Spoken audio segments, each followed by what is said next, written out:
Break के बाद आपका स्वागत है। पुरानी पेंशन बहाल करने से प्रदेश के कर्मचारियों में खुशी की लहर है।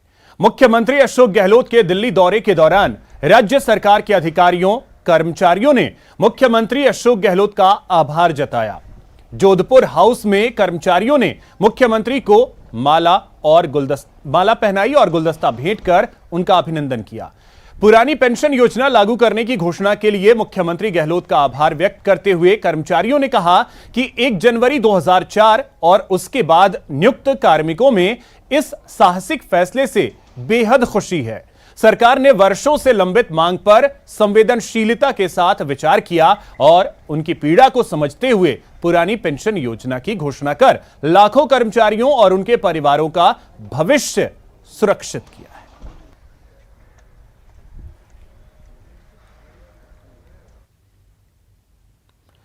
क्या पुरानी पेंशन स्कीम को राजस्थान में लागू करने का सीएम अशोक गहलोत का ऐलान गेम चेंजर साबित हो सकता है?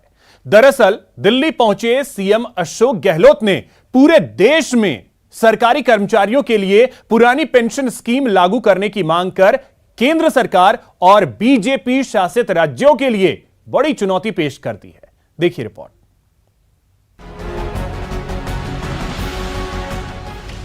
मिशन 2023 के लिए बड़ी तैयारी। पुरानी पेंशन वाला मास्टर स्ट्रोक मानवीय दृष्टिकोण से किया है और सोच समझ के फैसला किया है कि अगर कोई सरकारी अधिकारी कर्मचारी अगर सिक्योर नहीं होगा रिटायरमेंट के बाद में तो क्या गवर्नेंस में सहयोग करेगा। राजस्थान के बजट 2022 की चर्चा पूरे देश में है और वजह है सीएम का पेंशन वाला मास्टर स्ट्रोक। बजट से मरुधरा को गदगद कर सीएम जब कांग्रेस हाईकमान से आगे की रणनीति पर चर्चा करने के लिए दिल्ली पहुंचे तो उनकी तरकश में कई तीर थे। राजस्थान के सरकारी कर्मचारियों के लिए पुरानी पेंशन स्कीम के ऐलान के बाद सीएम गहलोत ने दिल्ली में इस स्कीम को बदले माहौल के अनुकूल बताकर एक साथ कई निशाने साध लिए। मेरे ख्याल से मानवीय दृष्टिकोण से भी देखें अपन लोग, अगर वो विश्लेषण करेंगे, मैंने रिसर्च किया है, अगर सब रिसर्च करेंगे तय में जाएंगे तो खुद चाहेंगे कि हम लोग खुद भी फैसला करें, इसके पक्ष फैसला करें। मेरा मानना है चाहे सरकार किसी पार्टी की हो, उन सबको आगे आना चाहिए। बीजेपी के प्रदेश नेतृत्व के साथ ही सीएम ने इस बार केंद्र सरकार पर वो वार किया जिसकी काट फिलहाल तो बीजेपी के पास नहीं दिखती। और मुझे उम्मीद है कि भारत सरकार भी पुनः विचार करेगी, पूरे देश में वापिस ओल्ड एज पेंशन जो थी वापस लाएगी और राज्य सरकारों को भी इसमें सोचना चाहिए, मेरा मानना है। सीएम गहलोत बोले कि सरकारी कर्मचारियों के बगैर प्रशासन का संचालन मुश्किल है। उन्होंने पुरानी पेंशन व्यवस्था को कर्मचारियों के प्रदर्शन से जोड़कर एक नई बहस छेड़ दी है। उसमें आसाम ने, केरला में, आंध्र प्रदेश ने और हिमाचल प्रदेश ने पहले से ही ओल्ड एज पेंशन को लेके उन्होंने कमेटी बनाई अपनी रिव्यू करने के लिए। तो रिव्यू करने कमेटी क्यों बनाई?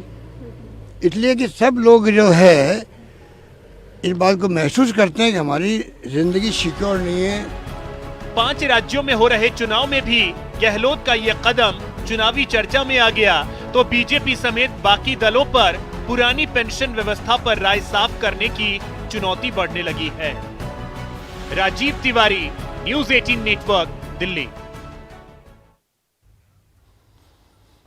मिशन 2023 के लिए बीजेपी संगठन को मजबूती देने में जुटी है। इसी सिलसिले में अजमेर संभाग के संगठन की बैठक प्रदेश अध्यक्ष सतीश पूनिया की अगुवाई में हुई। पूनिया ने साफ किया कि बूथ लेवल पर संगठन को मजबूत कर पार्टी 2023 में सत्ता तक पहुंचेगी। उन्होंने दावा किया कि 45,000 बूथ पर बीजेपी की टीम तैयार है, जबकि लक्ष्य 52,000 बूथ लेवल की टीम तैयार करने की है। पूनिया ने अलग से कृषि बजट पेश करने के सरकार के फैसले पर तंज कसते हुए कहा कि सरकार को अगर किसानों की फिक्र होती तो कर्ज माफी का ऐलान होता, जो नहीं हुआ। इस तरीके की घोषणाएं बहुत पहले से वो करते रहे जो कर्जा कृषि बजट के लिए उसमें न तो कृषि मंत्री की शक्ल दिखी, न उस बजट पर ठीक तरीके से कोई पब्लिक ओपिनियन ली गई, न उनकी जरूरतें समझी गई। केवल अलंकृत करने के लिए कि वो एक अपनी तरफ से उनको नवाचार दिखे कि हमने खेती का अलग से बजट दिया है। तो जो मैंने कहा कि यदि उनको किसानों के प्रति उनकी नीयत ठीक थी तो फिर उनको किसान कर्जा माफी की इस बजट में घोषणा करनी चाहिए थी। बूथ की इकाई को सशक्त बना के पार्टी को राजनीतिक तौर पर भी धारदार बनाने के लिए हम लोगों ने ये कवायद की है। आने वाले समय में अभी तक हमारी लगभग 45,000 बूथ पर हमारी पहुंच है, जो 52,000 बूथ तक होनी है। तो ये लगभग 8,000 बूथों तक हम और ज्यादा मजबूती से अपने संगठन को खड़ा करने में लगे हैं। सरकार के भागवत कथा आयोजन पर सियासत शुरू हो गई है। इसको लेकर बीजेपी प्रदेश अध्यक्ष सतीश पूनिया ने कांग्रेस पर हमला बोला। उन्होंने कहा कि गंगा सागर में भी डुबकी लगाने से कांग्रेस का पाप नहीं धुलेगा। कांग्रेस ने देश में और प्रदेश में इतने पाप कर दिए कि वो गंगा सागर में डुबकी लगाने से भी नहीं धुलने वाले। भागवत करवा रहे हैं, अच्छी बात है। भागवत करने से आगे के जन्म सुधर जाते हैं, इसलिए ठीक ही कर रहे हैं। वो तो विधानसभा के सदन में भी, सदन के बाहर भी कांग्रेस के विधायकों की जितने भाषण के अंश, उनकी कही गई बातें, उनकी छपी गई बातें यदि देखेंगे तो एक बड़ा अंतरकल है और अंतर्विरोध पार्टी के भीतर दिखता है। वो भले ही किसी मांग के लिए हो, चाहे जिला बनाने की मांग हो, चाहे मंत्रिमंडल में प्रतिनिधित्व की मांग हो, या किसी क्षेत्र की उपेक्षा की बात हो। पिछले 3 वर्षों में असफल सी कोशिश मुख्यमंत्री ने की है और इस अंतर्विरोध को दूर करने में वो सफल बिल्कुल नहीं हुए हैं। और पिछले दिनों के ताजा तरीन उदाहरण इस बात के साक्षी हैं। आपको क्या लगता है जीत क्यों नहीं सकती है? कुछ चीजें इन्होंने रिजर्व रखी हैं कि जब चुनाव में जाते हैं तब ये अपनी घोषणाओं का पिटारा खोलते हैं और इसलिए इस तरीके की पॉपुलिस्टिक चीजों को लेकर जनता के बीच में जाते हैं और उसके बाद भी इनको ताकत मिलती नहीं है, क्योंकि ऐसी घोषणा ये पहले करते रहे हैं। 56 सीटें आई थी एक बार 21 आई थी, इसलिए अब ये कुछ भी करेंगे लेकिन इनके हक में कुछ भी जाने वाला नहीं है। विधानसभा में हाल है, आप बजट पे बोलने वाले हैं, किस तरह से पोल खोलेंगे इस बजट की? वो तो बोलूंगा जब ही खोलूंगा, अभी पहले कैसे खोलूं? फिर भी आपको क्या लगता है वाह लूटने की पूरी कोशिश हो रही, प्रदेश भर में माहौल बना रही पार्टी, आपको क्या लगता है? नहीं, इस बजट में ऐसा कुछ है ही नहीं ना जिससे लोगों का भला हो। ये तो भ्रमित करने वाला, गुमराह करने वाला है।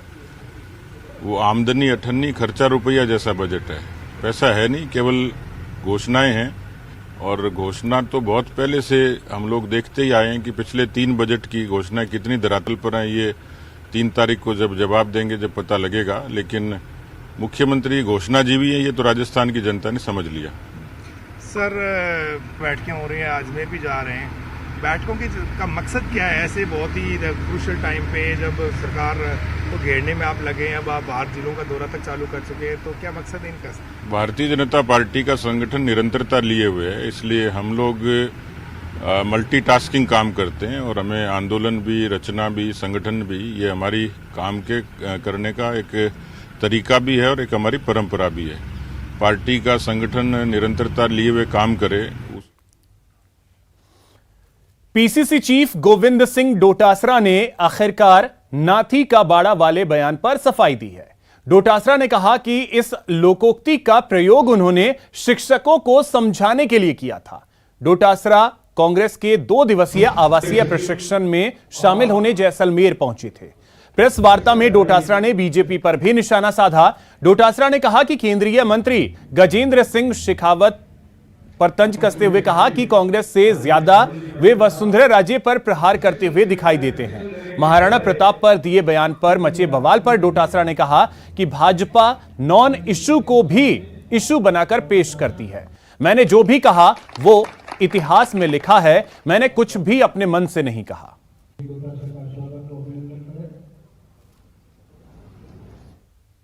नॉन इश्यू को इश्यू बनाना भारतीय जनता पार्टी की फितरत है।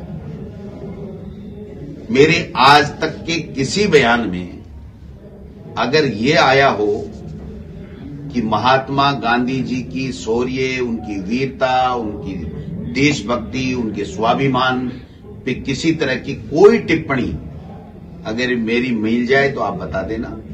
महाराणा प्रताप की वीरता के बारे में हमको किसी को शक नहीं है।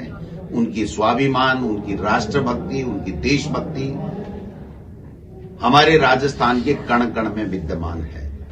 केवल और केवल नॉन इश्यू को इश्यू बना करके गलतफहमी लोगों में पैदा करना, यह भारतीय जनता पार्टी की आदत बन गई है। ब्रेक के बाद आपका स्वागत है। पिछले 3 साल से रणथंभौर के कुछ युवा नेशनल पार्क और उससे जुड़े जंगल को स्वच्छ रखने के अभियान में जुटे हैं। लेकिन जब पीएम नरेंद्र मोदी ने अपने मन की बात कार्यक्रम में इन युवाओं के अभियान की सराहना की, तो बीट प्लास्टिक अभियान की चर्चा देश भर में होने लगी। देखिए रणथंभौर से गिरिराज शर्मा की यह खास रिपोर्ट। पर्यावरण संरक्षण में रणथंभौर की बात। राजस्थान के सवाई माधोपुर का भी प्रेरक उदाहरण मेरी जानकारी में आया है। यहाँ के युवाओं ने रणथंभौर में मिशन बीट प्लास्टिक नाम का अभियान चला रखा है, जिसमें रणथंभौर के जंगलों से प्लास्टिक और पॉलीथीन को हटाया गया है। मन की बात में पीएम ने की तारीफ। आज देश के प्रधानमंत्री आदरणीय नरेंद्र मोदी जी ने हमारे इस अभियान का जिक्र किया है। मैं उनका बहुत बहुत धन्यवाद व आभार प्रकट करना चाहूँगा। और साथ में मिशन बीट प्लास्टिक अभियान रणथंभौर व संस्था के सभी सदस्यों को बहुत बहुत बधाई। पिछले 3 साल से सवाई माधोपुर के मशहूर रणथंभौर नेशनल पार्क को स्वच्छ बनाने में जुटे इलाके के युवाओं का जोश तब कई गुना बढ़ गया जब देश के पीएम नरेंद्र मोदी ने अपने मन की बात कार्यक्रम में पर्यावरण संरक्षण में लगे इन युवाओं के काम से प्रेरणा लेने की बात कही। यहाँ के युवाओं ने रणथंभौर में मिशन बीट प्लास्टिक नाम का अभियान चला रखा है, जिसमें रणथंभौर के जंगलों से प्लास्टिक और पॉलीथीन को हटाया गया है। सबका प्रयास की यही भावना देश में जन भागीदारी को मजबूत करती है। रणथंभौर नेशनल पार्क के भीतरी इलाके के साथ ही नेशनल पार्क की परिधि के चारों ओर बसे गांवों में बाघ संरक्षण एवं ग्रामीण विकास समिति के बैनर तले मिशन बीट प्लास्टिक रणथंभौर अभियान चलाया जा रहा है। हमारी संस्था बाघ संरक्षण ग्रामीण विकास समिति के तत्वाधान में पिछले 3 साल से सवाई माधोपुर जिले के अंदर रणथंभौर नेशनल पार्क को प्लास्टिक व पॉलीथीन मुक्त करने के उद्देश्य के साथ करीब 60 युवा काम कर रहे हैं। और मिशन बीट प्लास्टिक रणथंभौर अभियान के तहत हम लोगों ने पिछले 3 साल में करीब 6000 से ऊपर किलो कचरा जंगल से इकट्ठा कर नगर पालिका को सुपुर्द किया है। वन क्षेत्र में पॉलीथीन का प्रयोग नहीं हो, इसके लिए बाघ संरक्षण एवं ग्रामीण विकास समिति गांव-गांव में जन जागरूकता अभियान चला रही है। मकसद है स्वच्छ रणथंभौर का। हमारी संस्था का उद्देश्य है कि इस अभियान के माध्यम से अब लोग रणथंभौर को, सवाई माधोपुर जिले को स्वच्छ व स्वस्थ बनाए। करीब 60 की संख्या में युवा इस समिति से जुड़े हैं, जो पिछले 3 साल से इस अभियान को चला रहे हैं। क्योंकि रणथंभौर न सिर्फ सवाई माधोपुर का बल्कि पूरे मरुधरा की शान है। अब पीएम की तारीफ के बाद रणथंभौर को स्वच्छ बनाने के काम में और तेजी आएगी। Giriraj Sharma, news 18 network, Sawai Madhopur. और अब बात अजमेर की, जहां आरटीडीसी चेयरमैन धर्मेंद्र राठौड़ दौरे पर रहे। अजमेर पहुंचने पर धर्मेंद्र राठौड़ का विभिन्न संगठनों की ओर से जोरदार स्वागत किया गया। इस बीच धर्मेंद्र राठौड़ ने बजट को लेकर बीजेपी पर तंज कसा। धर्मेंद्र राठौड़ ने कहा कि बजट ने बीजेपी के मुंह पर ताला लगा दिया है। राठौड़ ने कहा कि पुरानी पेंशन बहाल कर सीएम अशोक गहलोत ने नजीर पेश की है। केंद्र सरकार को भी इसका अनुसरण करना चाहिए। साथ ही धर्मेंद्र राठौड़ ने दावा किया कि 2023 के विधानसभा चुनाव में परंपरा टूटेगी और वापस से कांग्रेस की सरकार बनेगी।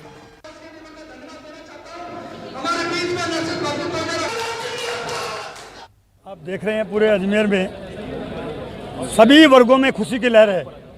राजस्थान के लोकप्रिय मुख्यमंत्री जी ने जो ऐतिहासिक बजट पेश किया है, ऐसा बजट ने भूतों ने भविष्यति। राजस्थान के कर्मचारियों को जो तोहफा दिया है, मैं कह सकता हूं कि पूरे देश में एक नज़ीर बना है राजस्थान। हमारे मुख्यमंत्री जी ने जो पुरानी पेंशन स्कीम जो ख़त्म कर दी थी बीजेपी की सरकार ने, वो राजस्थान में हो चाहे दिल्ली में हो, उसको विधानसभा में वापस शुरू कर दी है। ये बहुत बड़ा फैसला है। और अब बात जयपुर की, जहां आरटीआई एक्टिविस्ट अमराराम गोदारा ने आरएलपी संयोजक हनुमान बेनीवाल से न्याय की गुहार लगाई है। अमराराम पूरे परिवार के साथ हनुमान बेनीवाल के घर पहुंचे, उनसे मुलाकात की और न्याय की गुहार लगाई। इस दौरान हनुमान बेनीवाल ने अमराराम के परिजनों से विस्तार से चर्चा की और न्याय की लड़ाई में पूरा साथ देने का भरोसा भी दिलाया। दरअसल बाड़मेर जिले के गिड़ा इलाके में गांव के सरपंच द्वारा विकास कार्यों में भ्रष्टाचार उजागर करने के लिए अमराराम ने आरटीआई लगाई थी। इससे नाराज सरपंच पक्ष के आधा दर्जन से ज्यादा लोगों ने 21 दिसंबर 2021 को अमराराम पर जानलेवा हमला कर दिया था। हाथ पैर तोड़ने के साथ उसके पैरों में लोहे की कीलें ठोक दी थी।